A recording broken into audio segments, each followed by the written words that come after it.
कायरों की तरह जीने से तो मरना अच्छा है। ये मोटो है हमारे भारत के गोरखा रेजिमेंट का, जिसके सिपाहियों को सिर्फ भारत ही नहीं बल्कि पूरी दुनिया में सबसे ज्यादा खतरनाक व बहादुर माना जाता है। और आज की इस वीडियो में हम आपको ऐसे ही एक बहादुर गोरखा सिपाही मेजर जनरल इयान कार्डोजो की शौर्य गाथा सुनाने जा रहे हैं, जिसे सुनकर आपके भी रोंगटे खड़े हो जाएंगे। दरअसल इयान कार्डोजो वो बहादुर सिपाही हैं जिन्होंने पाकिस्तान के साथ युद्ध के दौरान अपने पैर के जख्मी हो जाने पर खुद ही अपने हाथों से उसे काट कर अलग कर दिया था। साथ ही ये देश के पहले और एकमात्र ऐसे सिपाही भी हैं जिन्होंने विकलांग होने के बावजूद भी मेजर जनरल के पद को हासिल किया। और दोस्तों, इयान कार्डोजो का जन्म ब्रिटिश इंडिया के बॉम्बे प्रेसिडेंसी में आने वाले बॉम्बे शहर में हुआ था, जिसे कि आज हम सभी लोग मुंबई के नाम से जानते हैं। उन्होंने अपनी स्कूल व कॉलेज की पढ़ाई मुंबई के ही सेंट जेवियर्स हाई स्कूल और सेंट जेवियर्स कॉलेज से पूरी की और फिर उसके बाद नेशनल डिफेंस एकेडमी यानी कि एनडीए से उन्होंने स्नातक की उपाधि प्राप्त करके इंडियन मिलिट्री एकेडमी को ज्वाइन कर लिया और फिर यहाँ से उन्हें 5वीं गोरखा राइफल्स की फ्रंटियर फोर्स में शामिल कर लिया गया था। और फिर समय समय पर उन्होंने गोरखा राइफल्स की ही अलग अलग बटालियंस में काम किया था। इयान कार्डोजो शुरुआत से ही एक जांबाज सिपाही थे जिनके अंदर देशभक्ति का जज्बा कूट कूट कर भरा हुआ था। अपने मिलिट्री करियर में उन्होंने 1965 और 1971 के 2 युद्धों में भाग लिया था, लेकिन जो कारनामा उन्होंने 71 के युद्ध में करके दिखाया था, मुख्य रूप से उसी के लिए आज उन्हें सबसे ज्यादा याद किया जाता है। और उनके उस बहादुरी भरे कारनामे के किस्से आज भी लोगों को सुनाए जाते हैं। दरअसल 70s के दौरान पूर्वी पाकिस्तान के सिपाहियों के अत्याचारों के चलते वहां रहने वाले लोग भारत की तरफ पलायन करने पर मजबूर हो गए थे और इसी वजह से भारत पाकिस्तान के बीच में 71 का वो मशहूर युद्ध लड़ा गया था, जिसमें हमारी भारतीय सेना ने पाकिस्तान को शिकस्त देकर उनसे ईस्ट पाकिस्तान को आजाद करवाया था। और इस युद्ध के नतीजे ही दुनिया में एक बिल्कुल नए देश का जन्म हुआ था, जिसे कि आज हम सभी लोग बांग्लादेश के नाम से जानते हैं। इयान कार्डोजो, जिन्हें उनके मुश्किल नाम की वजह से उनके साथी कारतूस साहब कहकर बुलाते थे, इस युद्ध के दौरान वे 4th गोरखा राइफल की 5th बटालियन में थे। और जिस समय उनकी बटालियन सिलहट में पाकिस्तानी सिपाहियों से जंग लड़ रही थी, तब Ian Cardozo defence service staff college Wellington में ट्रेनिंग कर रहे थे। लेकिन इस बटालियन के 2nd इन कमांडर पाकिस्तानी सेना से लड़ते हुए जब शहीद हो गए, तब इयान कार्डोजो को तुरंत उनकी जगह लेने का आदेश दिया गया और ये ऑर्डर मिलते ही वे भारतीय सेना के पहले हेलीबॉर्न ऑपरेशन को अंजाम देते हुए समय पर अपनी बटालियन में पहुंच गए।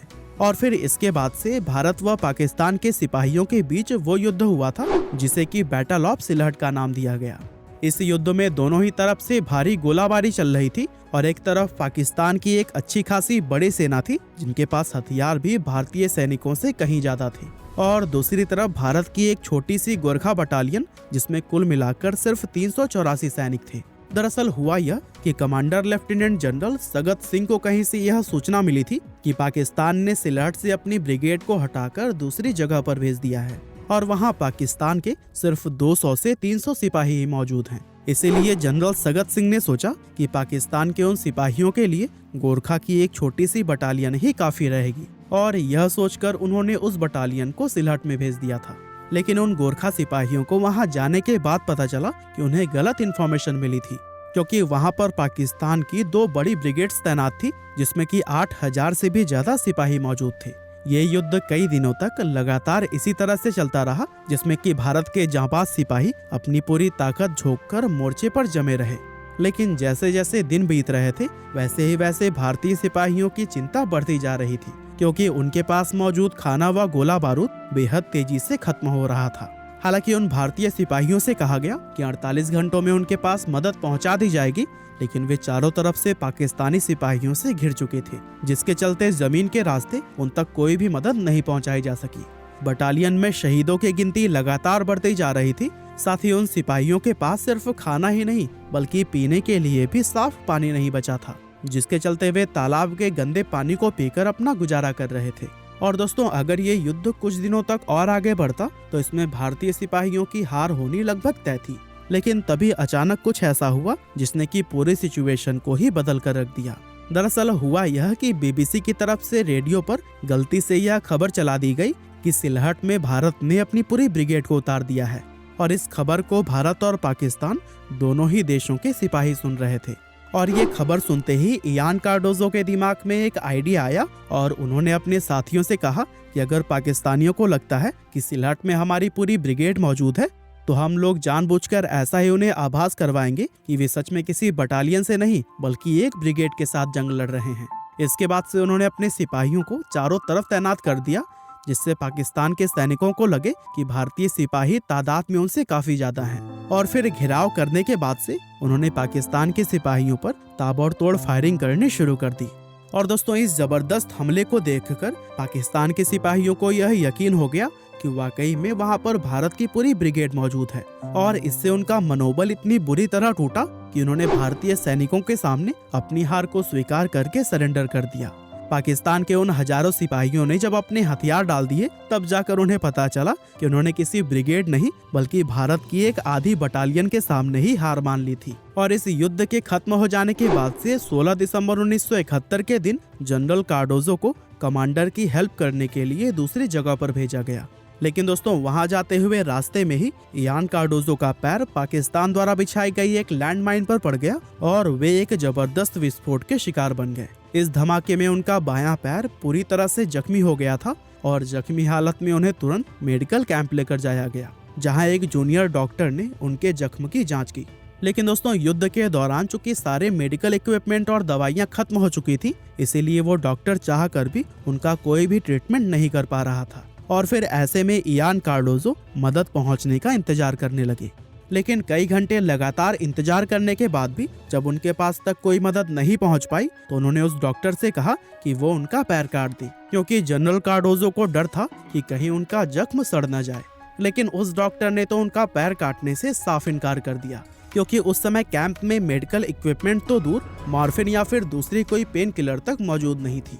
और दोस्तों, डॉक्टर के मना करने के बाद उन्होंने अपने एक साथी से कहा कि वो उनका पैर काट दे, लेकिन वो सिपाही भी ऐसा करने की हिम्मत नहीं जुटा पाया। और दोस्तों, आखिरकार अंत में जब कोई भी तरकीब काम नहीं किया, तब जनरल कार्डोजो ने अपने उस साथी से उसकी खुकरी मांगी और एक ही झटके में खुद अपने ही हाथ से अपना पैर काटकर अलग कर दिया। अब दोस्तों, पैर काटने के बाद से उनका काफी ज्यादा खून बहने लगा था, जिसके चलते जल्द से जल्द उनका ऑपरेशन करना जरूरी हो गया था। और उसी समय जनरल कार्डोजो के कमांडिंग ऑफिसर उनके पास आए और उनसे बोले कि करीब में ही पाकिस्तान का एक मिलिट्री हॉस्पिटल है, जहां पर एक पाकिस्तानी सर्जन तुम्हारा ऑपरेशन करने के लिए तैयार हो गया है। लेकिन जनरल कार्डोजो ने पाकिस्तानी डॉक्टर से अपना इलाज करवाने से साफ इनकार कर दिया।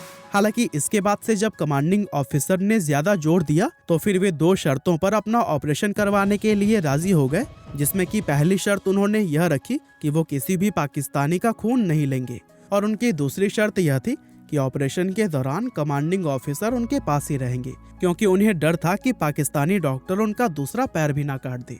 और दोस्तों, कमांडिंग ऑफिसर ने उनकी इन दोनों शर्तों को मान लिया, जिसके बाद उस हॉस्पिटल में उनका ऑपरेशन किया गया। और फिर जख्म थोड़े सही होने के बाद से पुणे के एक आर्मी हॉस्पिटल में उनकी टांग पर एक नकली पैर लगाया गया। अब दोस्तों, ये नकली पांव लग जाने के बाद से आर्मी के सीनियर ऑफिसर्स ने उनसे कहा कि अब विकलांग होने के नाते वे किसी भी बटालियन को लीड नहीं कर सकते और अब उनसे सिर्फ आर्मी स्टाफ का ही काम करवाया जाएगा। लेकिन दोस्तों, इयान कार्डोजो जैसा बहादुर सिपाही भला इतनी आसानी से हार कैसे मान सकता था। उन्होंने उन ऑफिसर्स से कहा कि मैं इस कंडीशन में भी दूसरे सिपाहियों को हरा सकता हूं। और फिर इसके बाद उनसे उनकी फिटनेस साबित करवाने के लिए उनका बैटल फिजिकल फिटनेस टेस्ट लिया गया, जिसमें उन्होंने 7 ऐसे सिपाहियों को बीट करके दिखाया जिसके दोनों पैर सही सलामत थे। उन्होंने न सिर्फ उन सिपाहियों को दौड़ में हराया, बल्कि बर्फ के एक पहाड़ पर 4800 फीट की चढ़ाई करके भी दिखाई। और दोस्तों, उनके इस जज्बे को देखते हुए उन्हें उनकी बटालियन वापस सौंप दी गई और फिर बाद में 1984 के दौरान ब्रिगेडियर के पद पर भी प्रमोट किया गया। और दोस्तों, इस तरह से 1971 से 1993 तक वे एक नकली पैर के साथ ही भारतीय सेना में अपनी सेवाएं देते रहे। हालांकि 1993 में उन्होंने अपनी सर्विस से रिटायरमेंट ले लिया और उसके बाद से आज तक वे दिल्ली में अपने परिवार के ही साथ रह रहे हैं। बाकी दोस्तों, आज की हमारी इस वीडियो में तो बस इतना ही था। यह वीडियो आपको कैसी लगी हमें कमेंट करके जरूर बताइएगा।